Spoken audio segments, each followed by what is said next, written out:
Hello everybody, my name is Jordan Ingram, and today I'm going to be starting the speech out with this cool little stat that I found. In the past decade, 8,889 African rhinos have been lost to poaching, and that was from the Save the Rhino organization. And they record all the rhinos that have been killed because of poaching over the past 26 to 30 years. And I just did the past decade because the numbers have really spiked recently, and I thought that was like a really important stat to start off a speech, because that's almost 9,000 African rhinos being lost in a matter of 10 years. And some people might not even know what poaching really is, and this speech is to help persuade you and help show you what poaching actually is and not what other people might tell you what poaching is. And today I will be telling the class about animal poaching and the steps that you can do to help get rid of it. So I'm going to start off with the history of poaching. So in the 17th century, 18th century, poaching mostly was mainly for deer and wild hogs, because they wouldn't just kill to sell, because they would kill to eat it, which is kind of similar to hunting, but they didn't have permission to go on the person's ground, which is completely different from the current situation that we're in right now. And the current situation, we have high poaching with tigers, rhinos, elephants, and gorillas. The tigers are being poached for their pelts and being sold on the black market, and gorillas are being sold for their meat on the black market. And really, the rhinos and elephants aren't being killed for their meat or their skin or anything. They're being killed for their horns or their tusks, because they're ivory, and they can go for up to $60,000 on the black market. And if this continues, our future won't be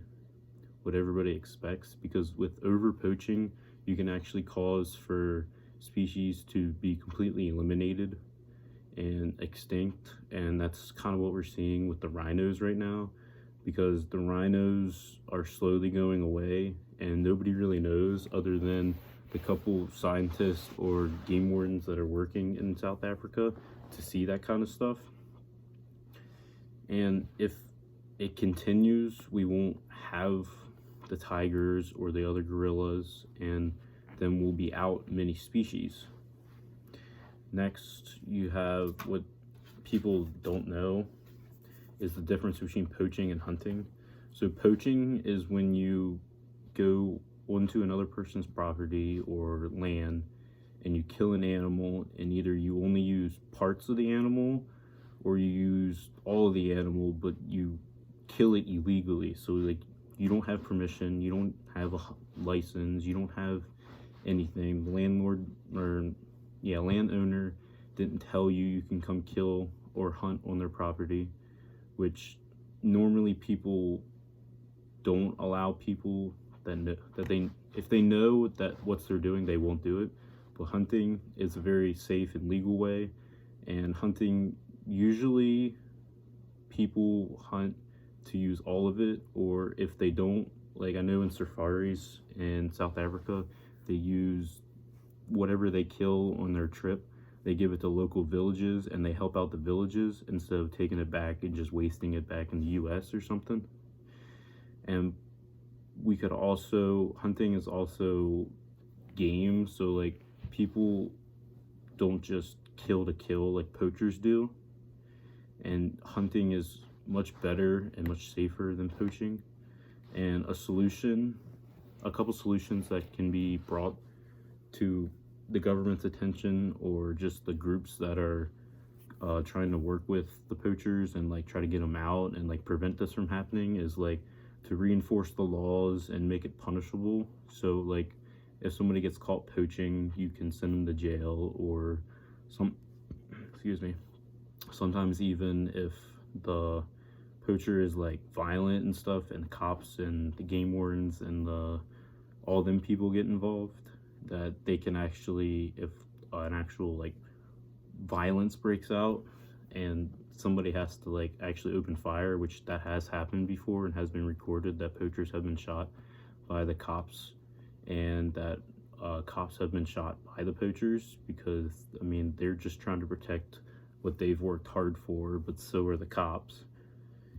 And lastly, the action that you could take is that you just need to join or donate to an organization that can help, an organization that is working to help prevent poaching, because when you donate, you don't know how much that really helps, because it's almost like you're donating to a charity, because it's your money is going towards the supplies for the troops or whatever that are going against poaching, and everything that they're doing over there needs some kind of funding, and you just need to get the word out to other people and educate them about what poaching really is and how much it's affecting us and the other animals in the ecosystem. And you just need to raise some awareness for it, and it could really help out. Anything that you do, any little bit of money, anything that you can do to help would be greatly appreciated for the organizations that have worked many years to do this and just try to help. So in conclusion, I hope that you've learned a little bit more about poaching and how it's different from hunting, and some steps that you are able to do to help stop poaching and help bring back the species that the poachers have taken away from us. Thank you very much.